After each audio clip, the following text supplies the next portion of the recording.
x plus Y बराबर 5 और 2x घटाओ 3y बराबर 4।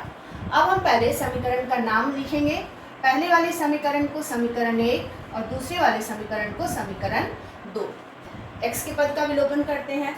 अब जिस पद का विलोपन करना है वो दोनों पद समान होना चाहिए। पहला समीकरण में 1 है, अगर हम इसको 2 से गुना कर दें तो ये पद 2x हो जाएगा और दूसरे समीकरण में x का पद पहले से ही 2x है, तो हम इसको गुना करेंगे सिर्फ 1 से। तो हम गुना करते हैं, 2 को x से गुना किए 2x जोड़ 2 को y से गुना किए 2y बराबर 2 को 5 से गुना किए 10।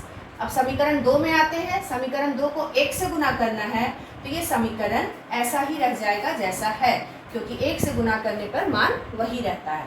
अब हमें करना क्या है, घटाओ। यहाँ हम घटाओ का चिन्ह दिए हैं, तो जब समीकरण को घटाते हैं तो चिन्ह बदल जाता है। यहाँ जोड़ का चिन्ह है तो ये हो जाएगा घटाओ, कोई चिन्ह नहीं मतलब जोड़ का चिन्ह, तो ये हो गया घटाओ। यहाँ घटाओ का चिन्ह है तो जोड़, और यहाँ भी जोड़ का चिन्ह है तो ये हो गया घटाओ। 2 के आगे यहाँ घटाओ का चिन्ह, यहाँ जोड़ का चिन्ह, तो ये कट गया। अब यहाँ 2y प्लस 2 है, जोड़ का चिन्ह है, और 3 के आगे भी जोड़ का चिन्ह, तो ये दोनों जुड़ जाएगा। 2 जोड़ 3 5y बराबर, यहाँ जोड़ के आगे 10 के आगे जोड़ का चिन्ह है, 4 के आगे घटाव का चिन्ह, तो 10 में से 4 गया 6 और y बराबर 6/5। दोनों ही समीकरण में से किसी एक में हम y का मान रखेंगे। तो समीकरण 1 लेते हैं। समीकरण 1 में y का मान रखने पर पहले समीकरण 1 लिख लेते हैं। क्या है, x जोड़ y बराबर 5। यहाँ हम y का मान रखेंगे 6/5 बराबर 5 और x बराबर 5 घटाओ 6/5।